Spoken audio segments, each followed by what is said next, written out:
Hi ಎಲ್ರಿಗೂ. ನಾನು ಮೀಶೋದಿಂದ ಏನೇನು ಬುಕ್ ಮಾಡಿದ್ದೀನಿ ಅಂತ ನಿಮಗೂ ತೋರಿಸ್ತೀನಿ ಬನ್ನಿ. ಮೊದಲಿಗೆ ನನ್ನ ತಲೆಗೆ ಹಾಕೋಕೆ ಕ್ರಂಚೀಸ್ ತರಿಸಿದ್ದೀನಿ.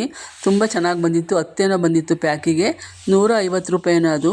ಅದೆಲ್ಲ ಒಳ್ಳೊಳ್ಳೆ ಕಲರ್ ಬಂದಿತ್ತು. Black, blue colour, white, pink ಎಲ್ಲ ತುಂಬ ಚೆನ್ನಾಗಿತ್ತು. ಹಾಗೆ ಇನ್ನೊಂದು ಸೀರೆ ಕವರ್ ತರಿಸಿದ್ದೀನಿ, ಸೀರೆಗಳು ಹಾಕಿಟ್ಕೊಂಡಿದ್ದೀನಿ ಆಲ್ರೆಡಿ. ಮತ್ತೆರಡು ಬೇಕಿತ್ತು ಅಂತ, ಸೀರೆ ಎಲ್ಲ ಇದ್ವು ಅಂತ ಮತ್ತೆ ತರಿಸ್ಕೊಂಡೆ.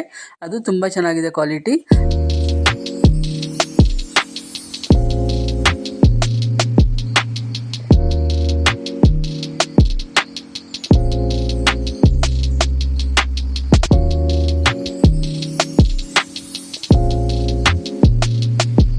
ಇನ್ನೊಂದು ಟೇಬಲ್ ಕವರ್ ತರಿಸಿದ್ದೆ. ಟೇಬಲ್ ಕವರು ಅಷ್ಟೇ ಪಿಂಕ್ ಕಲರು ಹೂವಿನ ಬಂದಿದೆ. ಅದು ರೆಕ್ಸಿನ್ ಕ್ಲಾತ್ ಥರ ಇದೆ. ನಾವು ಯಾವ ಥರ ಬೇಕಾದ್ರೆ ಆ ಥರ ಕೂರುತ್ತೆ ಅದು ಟೇಬಲ್ ಕವರು. ಈ 3 ವಸ್ತುಗಳನ್ನ ನಾನು ತರಿಸಿದ್ದೆ ಮೀಶೋದಿಂದ. ಲಿಂಕ್ ಬೇಕಾದ್ರೆ ಕಮೆಂಟ್ ಮಾಡಿ.